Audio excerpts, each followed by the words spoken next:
Hi guys, this is Ferguson here. We're going to read one of my favorites, The Talking Eggs. A lot of you have heard this one already, but we're going to read it again today. The Talking Eggs by Robert de Saint-Souci, pictures by Jerry Pinkney. We have a lot of books with this little team there. All right, let's go. This one has a lot of words, a lot of text in it, and it's a folktale from the South, American South. And here we go. I'm going to read the text first, and then I'll hold up the pictures for you because it's a lot of words. It's hard to read sideways that way. The Talking Eggs is adapted from a Creole folktale. Creole is down south around Louisiana. Included in a collection of Louisiana stories by the folklorist Alcée Fortier and published in the late 19th century, which is the late 1800s. The tale appears to have its roots in popular European fairy tales, probably brought to Louisiana by French immigrants. Variations of the story will have Cajun or Gullah overtones and suggest that it was gradually spread orally through all the areas of the American South. Here we go. I'm going to show you this picture. So you can kind of picture that while I'm reading. There she is, and there they are. Let's get started here. Back in the old days, there was a widow with two daughters named Rose and Blanche, and they lived on a farm so poor it looked like the tail end of bad luck. They raised a few chickens and some beans and a little cotton to get by. Rose, the older sister, was cross and mean. She didn't know beans from birds' eggs, but Blanche, she was sweet and kind and sharp as 40 crickets. But their mother liked Rose the best because they were as alike as two peas in a pod. They were both bad-tempered, sharp-tongued, and always putting on airs. The mother made Blanche do all the work around the house. She had to iron the clothes each morning using an old iron filled with hot coals. She had to chop cotton in the afternoon and string the beans for supper. And while she would be doing these chores, her mom and sister would sit side by side in their rocking chairs on the shady porch, fanning themselves and talking foolishness about getting rich and moving to the city where they could go to fancy balls, wearing trail train dresses and lots of jewels.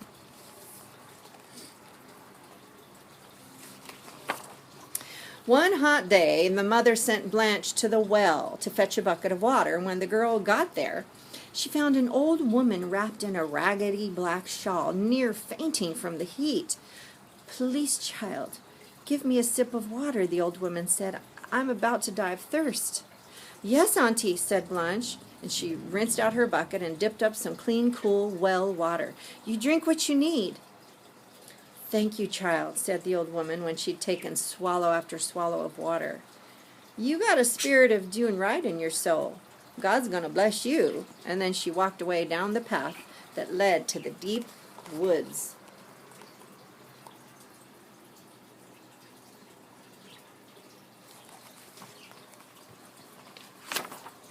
When Blanche got back to the cabin, her mother and sister hollered at her for taking so long. "This water's so warm it's near boiling," shouted Rose, and she dumped the bucket out on the porch. "Here, your poor sister's nearly dying for a drop of cool water," her mother screamed, "and you can't even bring her that little thing." And then the two of them scolded and then hit Blanche until the frightened girl ran away into the woods, and she began to cry since she didn't have anywhere to go, and she was scared to go home.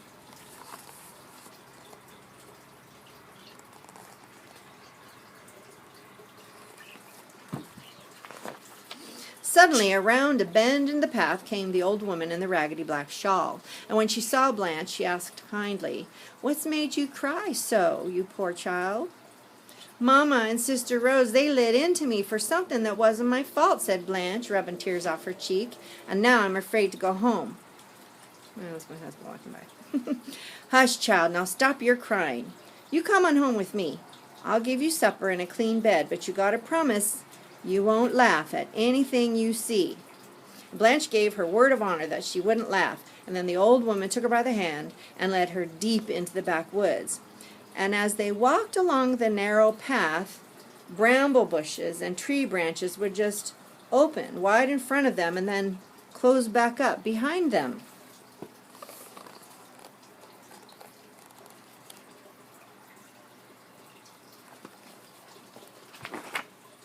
Soon they came to the old woman's tumble-down shack, and a cow with 2 heads and horns like corkscrews peered over a fence at Blanche and started braying like a mule. She reckoned it was a pretty strange sight, but she didn't say anything, not wanting to hurt the old woman's feelings.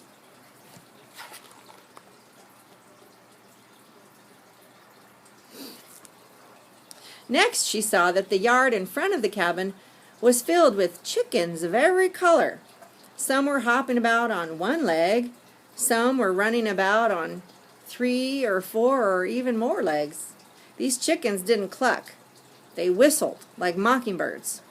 But strange as all this was, Blanche stuck by her promise not to laugh.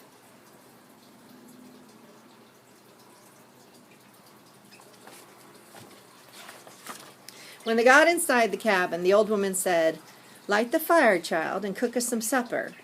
So Blanche fetched kindling from the woodpile outside the back door. The old woman sat down near the fireplace, and she took off her head. She set it on her knees like a pumpkin. First she combed out her gray hair, and then she plaited it into 2 long braids. Blanche got pretty scared at this, but the woman had been nothing but kind to her, so she just went on lighting that fire. And after a bit, the old woman put her head back on her shoulders and then looked at herself in a sliver of a mirror that was nailed to the cabin wall. "Mm-hmm," she said. "That's better." Here's the mirror. Then she gave Blanche an old beef bone and said, "Put this in the pot for supper." Well, now Blanche was near starving, and that bone looked like a pretty sad meal for the 2 of them, but she did what the old woman said. "Shall I boil it for soup, Auntie?" she asked. "Well, look at the pot, child," the old woman said, laughing. And the pot, it was now filled with thick stew bubbling away. Next the woman gave Blanche 1 grain of rice and told her to grind it in the stone mortar. Feeling mighty foolish, Blanche began to pound the grain with the heavy stone pestle, and in a moment that mortar was overflowing with rice. When they had finished supper, the old woman said, "It's a fine moonshiny night, child. Come with me." So they sat themselves down on the back porch steps, and after a time, dozens of rabbits came out of the underbrush, and they formed a circle in the yard. Well, the men rabbits all had on these frock-tail coats, and the lady rabbits all had on these little trail train dresses, and they danced, standing on their hind feet, hopping about. One big rabbit playing the banjo. The old woman hummed along with it. Blanche kept time by clapping along, and then the rabbits did a square dance called the Virginia Reel, and even a cakewalk. And the girl felt so happy, she never wanted to leave. She sat and she clapped until she fell asleep, and the old woman carried her inside and put her to bed.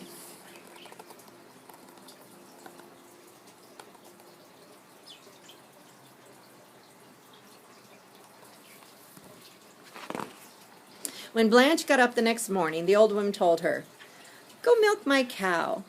The girl did what she was told, and the 2-headed cow with the curly horns gave her a bucket of just the sweetest milk she'd ever tasted. They had it with their morning coffee. "You got to go home now, child," the old woman said to Blanche, who was washing the breakfast dishes.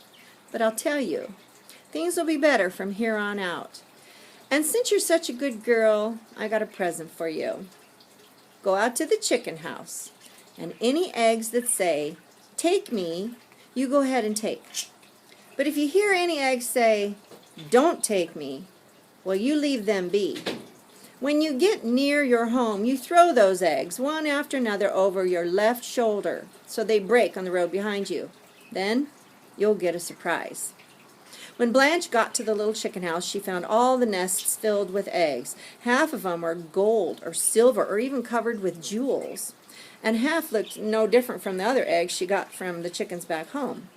But all the plain eggs told her, "Take me, take me," and all the fancy ones said, "Don't take me." Boy, she wished she could take just 1 gold or silver or jeweled egg, but she did what the old woman told her, and she only scooped up the plain ones.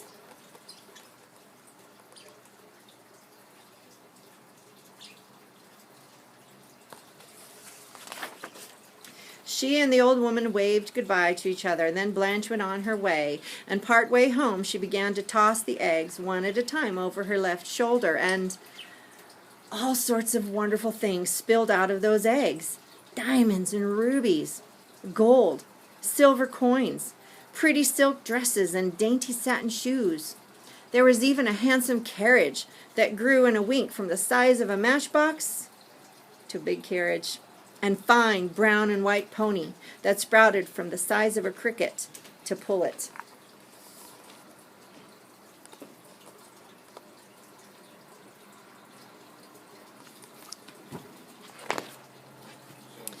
Blanche loaded all these lovely things into the carriage, and she rode the rest of the way home like a grand lady. That's my son. When she got back to the cabin, her mother and sister just stared at her new finery. "Where did you get all these things?" her mother asked, making Rose help Blanche carry all the treasures inside. That evening, the mother cooked dinner, for the first time since Blanche was old enough to hold a skillet, all the time telling Blanche what a sweet daughter she was, and how her mama got the girl, and then her mama got the girl to tell about the old woman and the cabin in the woods and the talking eggs. And when Blanche was asleep, the mother grabbed Rose and told her, "You got to go into those woods tomorrow morning and find that old auntie. Then you'll get some of those talking eggs for yourself, so you can have fine dresses and jewels like your sister. And when you get back, I'll just chase Blanche off, and I'll keep her things for myself. And then you and I will go to the city, and we'll be fine ladies like we were meant to be." "Can't we just run her off tonight so I don't have to go poking through the woods looking for some crazy old auntie?" Rose whined. "Well, there's not enough for two," her mother said, getting angry. "You just do as I say, and don't be so contrary."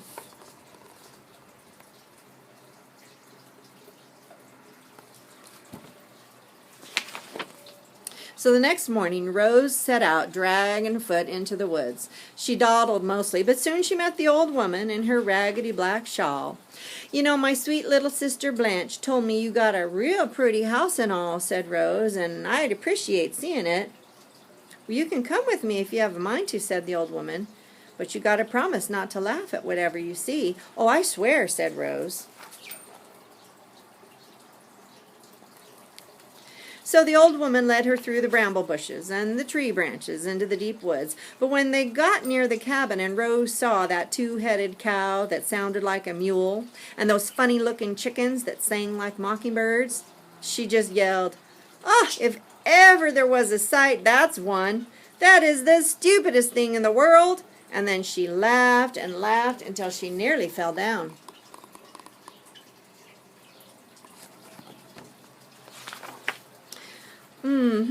Said the old woman, shaking her head. Well, inside, Rose complained when she was asked to start the fire, and she wound up making more smoke than flame. And when the old woman gave her an old bone to put in the pot for supper, Rose just said, "That's going to make a mighty poor meal." She dropped it in the pot, but the old bone just remained a bone, so they only had thin soup for supper. When the old woman gave her 1 grain of rice to grind in the mortar, Rose said, "That sad speck won't even feed a fly." And she wouldn't lift the pestle, so they had no rice at all. Said the old woman. Rose went to bed hungry, and all night long she heard mice scratching under the floor and owls clawing at the window. In the morning, the old woman told her to milk the cow. Rose did, but she made fun of the two-headed creature, so all she got was a little sour milk that wasn't fit for drinking. So they had their breakfast coffee without some cream. When the old woman lifted her head off her shoulders to brush her hair, well, quick as a wink, Rose grabbed the head and said, "I'm not going to put it back together until you give me presents like my sister got."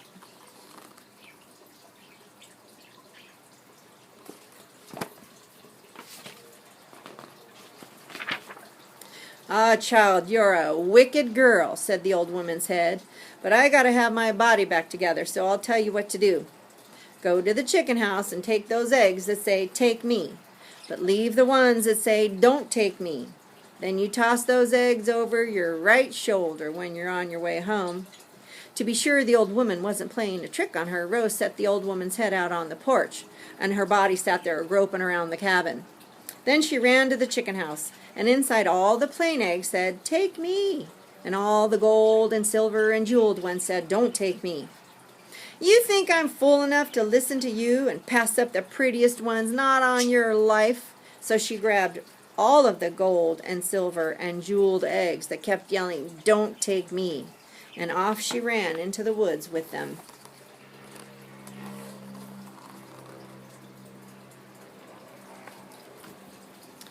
What do you think's going to happen? As soon as she was out of sight of the old woman's cabin, she tossed the eggs over her right shoulder as fast as she could.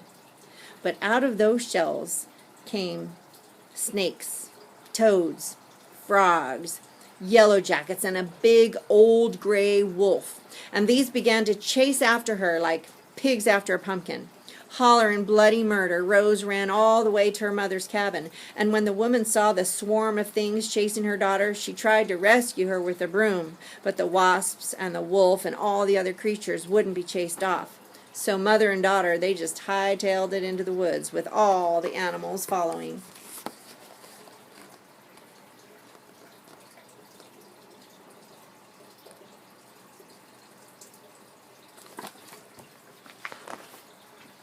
When they returned home, angry and sore and stung and covered with mud, well, they found that Blanche had gone to the city to live like a grand lady, although she remained as kind and generous as always.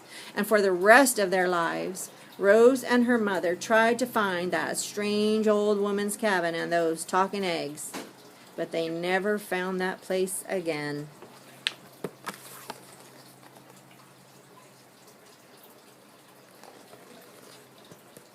The end. All right. Did you guys like that one? All right. Let's see if there's anything on the back we want to share. No, not really. Just kind of a little synopsis of the story right there on the back. I'll let you guys read it.